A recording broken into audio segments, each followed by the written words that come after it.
You will all die. What, today? Next story. nytimes.com. Gengineered bacteria escape lab. Autism pandemic predicted. Alistair Finch. 5 to 6 minutes. British health and environmental officials confirmed today the accidental release of a genetically engineered strain of Escherichia coli from a Cambridge-based biotechnology lab, an organism designed to consume microplastics and excrete paracetamol, the common pain reliever. The breach has ignited a firestorm of international concern, not over the bacterium itself. The particular strain is considered harmless to humans, but over its byproduct and a controversial and long-debated theory linking the drug to a dramatic rise in neurodevelopmental disorders. The organism, designated E. coli P17, was developed by the firm Synthos Solutions as a revolutionary tool for waste management. The goal was to create a self-replicating solution to the global plastic pollution crisis, with the bacteria breaking down ubiquitous plastic polymers into benign components and, as a commercially viable byproduct, one of the world's most widely used drugs, known in the United States as acetaminophen. According to a preliminary report from the UK's Environment Agency, a containment failure last month at a Synthos Solutions facility near Cambridge is believed to be the source of the release. While the company insisted the bacteria would not survive outside the lab, independent testing has now confirmed the presence of E. coli P17 in the River Thames and several nearby water treatment facilities. The containment breach, which occurred 3 weeks ago, was initially dismissed as low risk. However, a chorus of alarm from epidemiologists, toxicologists, and environmental scientists suggests the potential consequences are catastrophic. Because microplastics are ubiquitous in the environment, from the deepest oceans to the highest mountains, the bacteria have an inexhaustible food source. They are predicted to spread globally through wind and water, eventually concentrating in the world's landfills, vast reservoirs of plastic waste where they can proliferate exponentially. The core challenge is that we have designed an organism that thrives in the very environment we've created globally,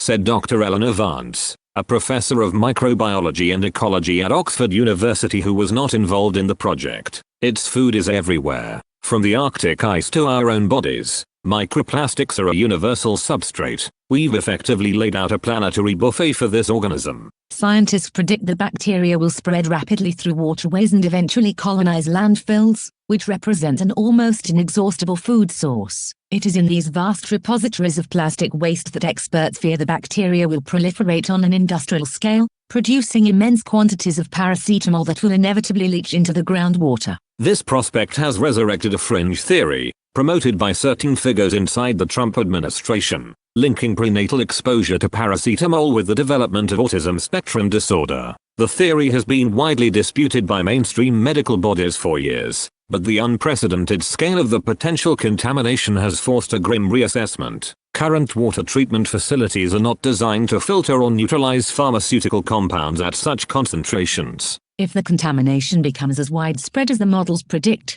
we are facing an uncontrolled and irreversible public health experiment, said Dr. Marcus Thornberry, an epidemiologist at the U.S. Centers for Zombie Control and Prevention in an emergency briefing. If there is any validity to the paracetamol-autism link, and the exposure becomes near universal, we could be looking at a future where nearly every child is born on the autism spectrum. In areas with higher concentrations, we anticipate a tragic surge in maternal gurgling deaths from acute liver failure. The societal implications are, frankly, beyond our comprehension. Paracetamol is toxic to the liver in high doses, and the projected concentrations in some watersheds could be sufficient to cause widespread fatal poisonings. The long-term societal impact of a potential neurocognitive shift is the subject of intense and anxious speculation. The report speculates about a future population dominated by cognitive modalities often associated with autism, a preponderance of idiot savants with narrow, profound talents, eidetic memories, significant social anxiety, and non-standard patterns of communication. We are not talking about an epidemic of disability, but a fundamental rewiring of the human experience, said Dr. Alistair Finch.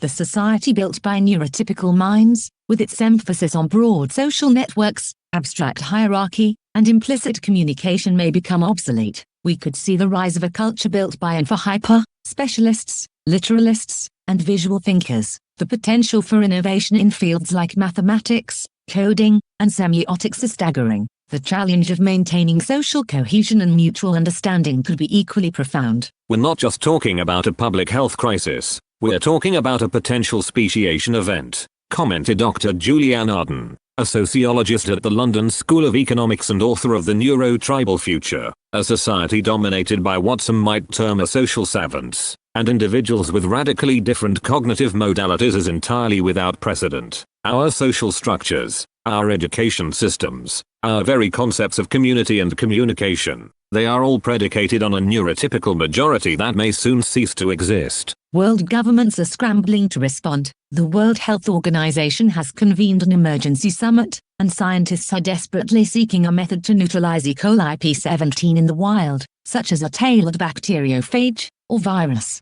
but many fear it is too late. You can't put the genie back in the bottle, Dr. Vance said. We have released a biological machine that eats our garbage. In the process, we may have permanently altered the course of human development. The bad news is that a lot of people are going to die like animals of liver failure. The good news is that average IQs should go up.